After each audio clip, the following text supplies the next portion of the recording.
We used to push the farm very hard here when I first started. I knew no different, so I just did as I was told. My first 5 to 10 years on the farm, I pulled a feed cart around and just fed sheep for 7 days a week, every day of the year, without much reward at the end of it. The Boorowa show was on. There was a helicopter ride, $50 for half an hour helicopter ride. We fly out to our farm, fly around it, and then fly back. And then I got the photos developed. It was the shock of my life. Our farm was an absolute disgrace. We'd grazed it to death, we had tussock growing, we had dieback in trees. I thought those things need to be addressed or we won't be here in 5 years' time.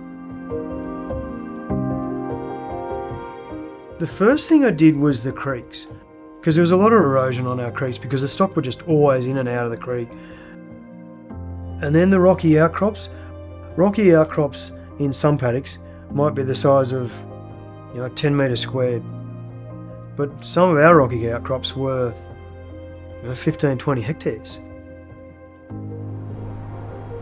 What was meant to be just a couple of years of let's just fix a few problems, I've fixed all my problems and then I've run out of things to fix, and so I'm planning along fence lines, along boundaries, down the middle of paddocks. I'm sort of planning not on rubbish country now, I'm planning on country that's probably worth $10,000 an acre. We shear nearly all our lambs into those trees if the weather's going to be poor. We don't lose any sheep. I've never lost a sheep since. It'd be getting close to 400 hectares now. It's dedicated to tree planting because the benefits were so great.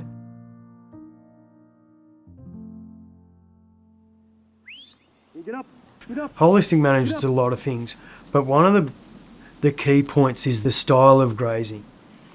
Bottom line is you graze for 14 days and then you rest that country for 90 days before you come back to it. It probably took a hit for about 2 years because I destocked just to give all my pastures a chance to recover. But by the third year, my profits had nearly doubled. I doubled my mob size from 500 to 1,000 or 2,000. And I'd go in there and I'd graze everything for 14 days. They'd eat everything, and what they didn't eat, they'd trample. As a result, it would grow like mad, and it'd leave no chance for weeds to establish. Because we weren't flogging our country, the sheep and cattle were never picking up the worms that were living down low, 90 mil off the ground in those plants. Since that time, I've literally haven't drenched a sheep on the place. Then I went about trying to increase my lambie percentage. The next 10 years, I increased it from 85% to about 111% average. Now I'm sitting on about 100, this is merino to merino, so on average 120, 125% average. But now we're shearing not only once a year, but we're shearing twice a year, that same ewe twice a year, because the stock health has improved so much. My sheep are growing wool flat out for 6 months, and I shear them and then they'll go again. So there's no down period in my wool growth. Biosolids, or human sewerage, was the best fertiliser, bar none. The benefits of biosolids is I've got 5 years of organic fertiliser in my soil. Synthetic fertilisers is only 1 year, and I have to do it again and again and again. So the cost just keeps adding up. The soils on my farm couldn't look healthier.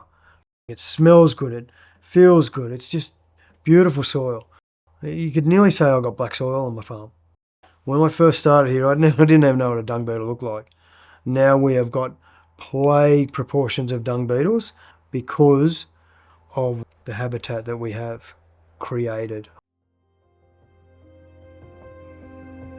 Going to work every day is just a joy. I can't wait to get out onto our farm because it's beautiful.